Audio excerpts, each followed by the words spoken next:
If you are an African, you really need to watch this. Africa is in trouble.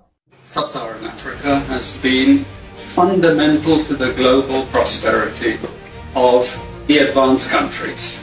And Africa had a role to play. It has a role as a raw material producer.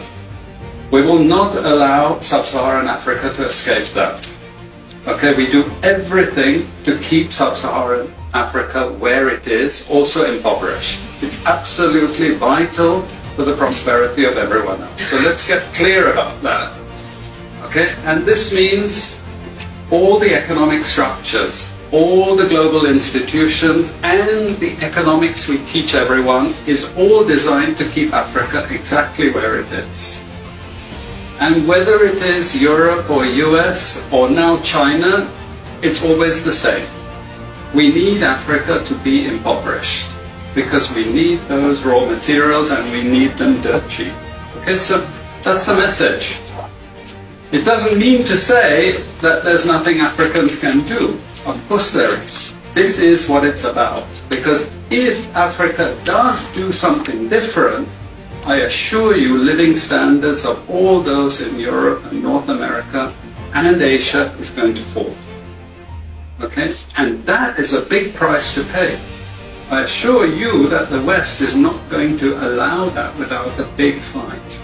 Okay? So the job of many Western academics is to convince Africans they have to keep doing what they're doing.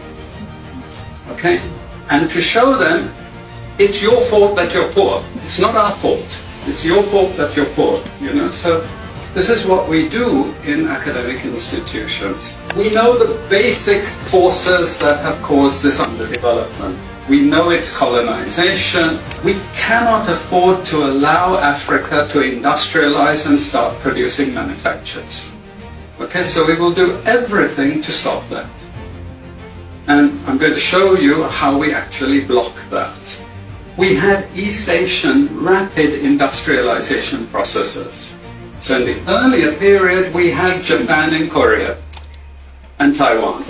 Okay, rapid growth, sucking in raw materials from Africa, driving up the prices.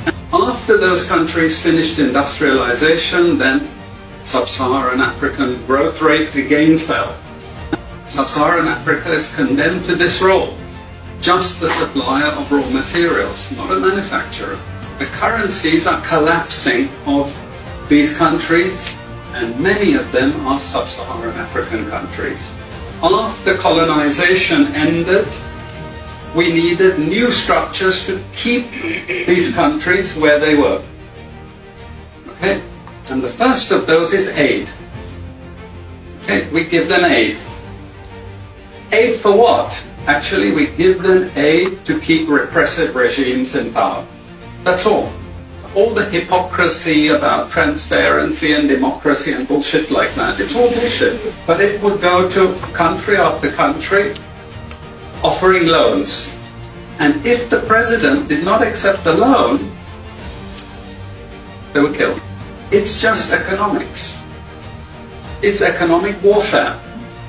The rich declare war on the poor. It happens everywhere. It happens in a country. The rich control the government. Of course they do. You really believe you have democracy? Come on. You know, I mean, grow up. Who has all the subsidies and income support? US, Europe. The largest budgets in the world for supporting their farmers are Europe and US. You see, we're keeping them dependent. We're keeping them on a string. This next round of the WTO is designed to block that. To block anyone else getting on top of the ladder.